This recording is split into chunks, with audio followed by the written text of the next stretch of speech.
Hi mga mi! Andito na naman ang anak ng mga ngutang na nakapunta ng Hong Kong na tagapunas ng puwet at tagadakot ng tooth. For today's video ay pumunta ako ng Wan Chai at pupuntahan natin ang Golden Bohemia sa may Hong Kong Exhibition Center.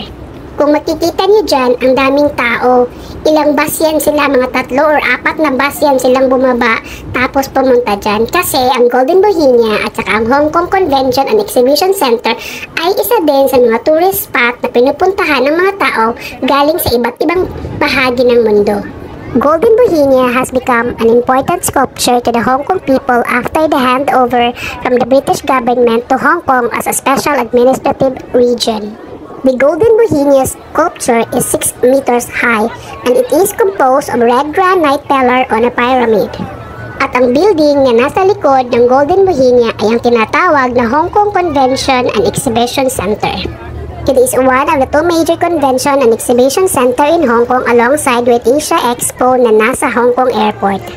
At ito ay makikita sa Wan Chai, Hong Kong Island. Ang unang bahagi ng Hong Kong Convention and Exhibition Center ay ginawa noong 1988. At ang pangalawang bahagi naman ay ginawa between 1994 hanggang 1997. Sabi nila kung sa aerial view, ang feature ng Hong Kong Convention and Exhibition Center ay parang bird-like sa rooftop. Pero sabi naman ng mga critics, nire-refer nila ito as parang isang turtle daw.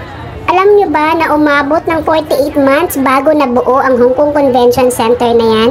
Dahil nireclaim pa nila ang area na yan dahil dati mabato at harbor ang lugar na yan. So sana na-enjoy ninyo ang ating munting tour dito sa Golden Bohemia at saka sa Hong Kong Convention and Exhibition Center. Kung opo ay sana naman palike na lang po. Kahit hindi nyo na-share, palike na lang hanggang sa muli. At ako ay magpapaalam na. See you again sa ating next video. Paalam! Bye!